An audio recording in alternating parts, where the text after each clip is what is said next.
આ દેશમાં એક એવી પ્રજાતિની ઉત્પત્તિ થયેલી છે જે પ્રજાતિ હૃદય અને કાળજુ એ બેમાંથી એકેય એમાં નથી. સમયે અને ગરજાવ પરિસ્થિતિની અંદર એની પાસે ક્યારેક મગજ પણ નથી હોતું અને ક્યારેક આંખ પણ નથી હોતી, ક્યારેક સમય આવે ત્યારે લુપ્ત પણ થઈ જાય છે. આ વિચિત્ર પ્રજાતિને આપણા સૌના દુર્ભાગ્ય છે કે આ પ્રજાતિ દિલ્હીના શાસક વ્યવસ્થામાં બેઠી છે. 152 વાર પરીક્ષાના પેપર લીક થયા. આ પ્રજાતિને કોઈ અસર થઈ નથી.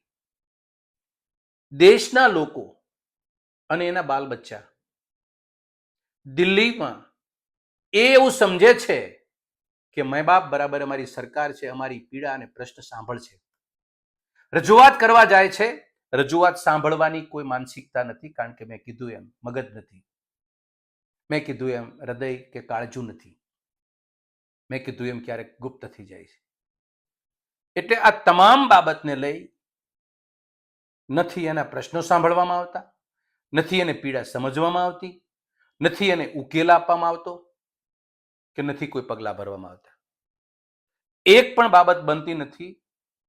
મા બાપ બરાબર સરકાર હોય તો હવે આ અપેક્ષિત અને પીડા ભોગવતા બાળકો પોતાની કેરિયરને લઈ કોની પાસે જાય? ઉપવાસ ઉપર બેઠા. એક બાજુ લાખો વિદ્યાર્થીના ભવિષ્યનો સવાલ છે, એની ગરિમા કોઈને પડી નથી.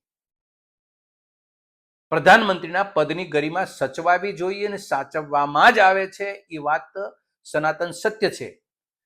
પણ તમે આ વિચિત્ર પ્રજાતિને 152 પેપર ફૂટ્યા, વિદ્યાર્થીઓનું ભાવિ જમીનમાં ચગદોળાતું હતું.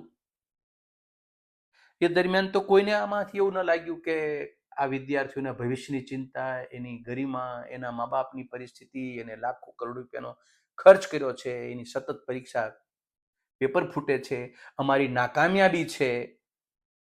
થોડુંક તો દુઃખ થવું જોઈએ, પણ આ પ્રજાતિને એની બટાલિયનમાં જેટલા લોકો આવતા હોય એમાંથી એકયના દુઃખ નથી.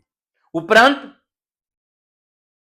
કોંગ્રેસ એ પક્ષ, એલઓપી સહિત આગેવાનો પ્રધાનમંત્રીના આવાસના દરવાજાની સામે બેસે તો સમગ્ર દેશની પ્રજાતિ એ બહાર નીકળી ગઈ, કે જે સમયે આ વિદ્યાર્થીઓની પીડાને લઈને બહાર ન નીકળી. અને ગુજરાતની પ્રજાતિ પણ કોંગ્રેસના કાર્યાલય ઉપર પહોંચી ગઈ.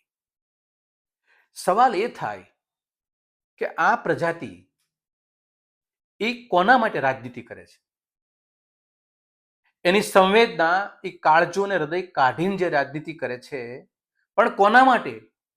માત્ર ભાજપાની ખુરશીને અકબંધ અને સુરક્ષિત રાખવા માટે જ. ભાજપાના અમુક આગેવાનોને અમે કહીએ છીએ કે તમે ભક્તિ કરો તો સારું, તમે અંધભક્તિ કરો તો સારું, પણ દેશના દુશ્મનો ન બનો અને આ બાળકોની ભાવિ પેઢીના દુશ્મન ન બનો.